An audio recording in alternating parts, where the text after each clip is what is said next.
అందరికీ హరి ఓం అండి. శ్రీ గురుభ్యో నమః. అందరూ ఎలా ఉన్నారు అండి? మీరందరూ బాగుండాలని మనస్ఫూర్తిగా భగవంతుణ్ణి ప్రార్థిస్తున్నాను అండి.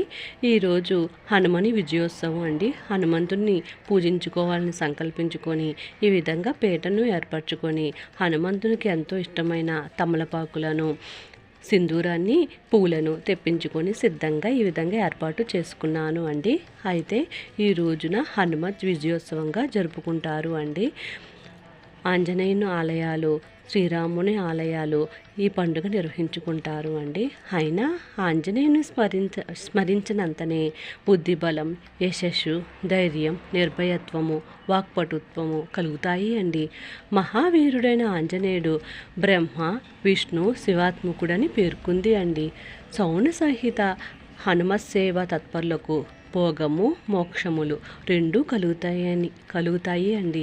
సాధారణంగా భోగం ఉన్న చోట మోక్షం ఉండదండి. ఈ రెండు ఏకకాలంలో కేవలం ఆంజనేయుని కటాక్షం వల్లనే సంభవిస్తాయని చెబుతున్నారు అండి. రామచరిత మానస్, హనుమాన్ చాలీసా సృష్టికర్త భక్త కవి తులసీదాస్ హనుమత్ సాక్షాత్కారం పొంది శ్రీరామ లక్ష్మణ సీత సహిత హనుమంతుని దివ్య మంగళ రూపాన్ని తన హృదయంలో నిలుపుకున్నారు అండి. సుందరులో రాముడు సుందరుడు అండి. సుందర కథలలో సుందరి సీత కథ సుందరమైనది అండి. సుందరమైన స్త్రీలలో సీతాదేవి సౌందర్యం కలది అండి. సుందర వనములలో అశోకవనం సుందరమైనది అండి. సుందర కావ్యాలలో సుందరకాండ సుందరమైనది అండి. సుందరపు కపులలో హనుమంతుడు సుందరుడు అండి. సుందర మంత్రాలలో సుందరకాండ మంత్రము సుందరమైనది అండి. సుందరమైన వాటిలో ఇంతకు మించి సౌందర్యం ఎక్కడా ఉండదు అండి. సుందరకాండంలో సుందరం కానిదేముంది? రామాయణంలోని సౌందర్యం అంతా హనుమత్ స్వరూపంగా మూర్తిభవించింది అండి. అయినా హనుమని పంచభూతాల్లో ఒకటైన వాయువుకి పుట్టి, రెండవదైన ఆకాశ మార్గంలో వెళ్ళి, మూడవదైన అంటే జలాన్ని, సముద్రాన్ని దాటి, నాలుగవదైన భూదేవి కూతురు సీతను సేవించి, ఐదవదైన అగ్నిని లంకలో పెట్టి వచ్చినవాడు ఆంజనేయుడు అండి.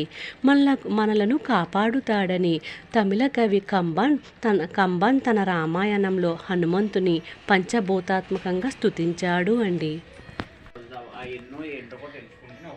సమస్తమైన విషయ వాంఛలను విడిచిపెట్టినవాడు, ఆనందంతో పుట్టిన కన్నీళ్ళు గగ్గురుపాటు కలవాడు, ఎక్కువ నిర్మలుడు, రామదూతల్లో మొదటివాడు, మనోహరుడు అయిన వాయుపుత్రుని మనసులో స్మరిస్తానని, ఆయన స్వరూపం నా ఎదుట ప్రకాశించుగాక అని హనుమత్ పంచరత్నాలలో ఆంజనేయుని కీర్తించారు అండి.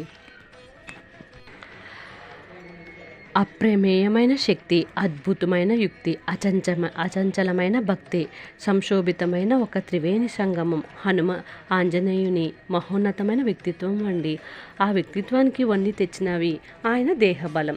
ఆ జన్మ బ్రహ్మచారి అయిన హనుమంతుడు సంసార సాగరాన్ని స్పృశించకుండా ఆకాశ మార్గంలో అనగా విష్ణు పద మార్గంలో ప్రయాణించి శ్రీరామ సందేశాన్ని సీతాదేవికి అందించాడు. సముద్రం దాటడానికి మనోరూపుడైన లంకేశ్వరుని జయించడానికి జీవాత్మ పరమాత్మలైన సీతారాములు మరలా కలవటానికి మార్గాన్ని సిద్ధం చేశాడు అండి.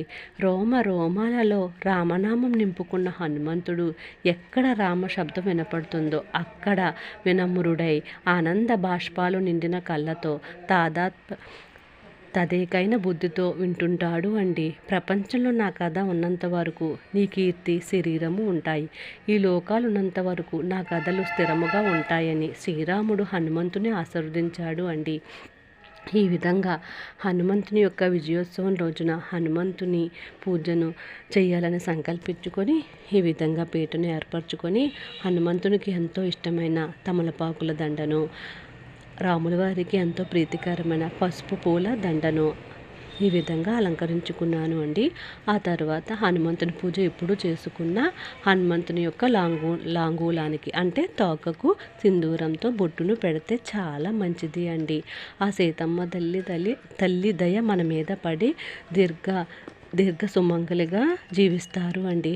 ఈ విధంగా హనుమంతు యొక్క విజయోత్సవం రోజున నేను ఈ విధంగా హనుమంతుడిని శ్రీరాముల వారిని పూజించుకున్నాను అండి. స్వామికి ఎంతో ఇష్టమైన వడలను నైవేద్యంగా పెట్టి హారతులను ఇచ్చుకున్నాను. మరి ఒక మంచి వీడియోతో మేము ముందుకు వస్తాను అండి.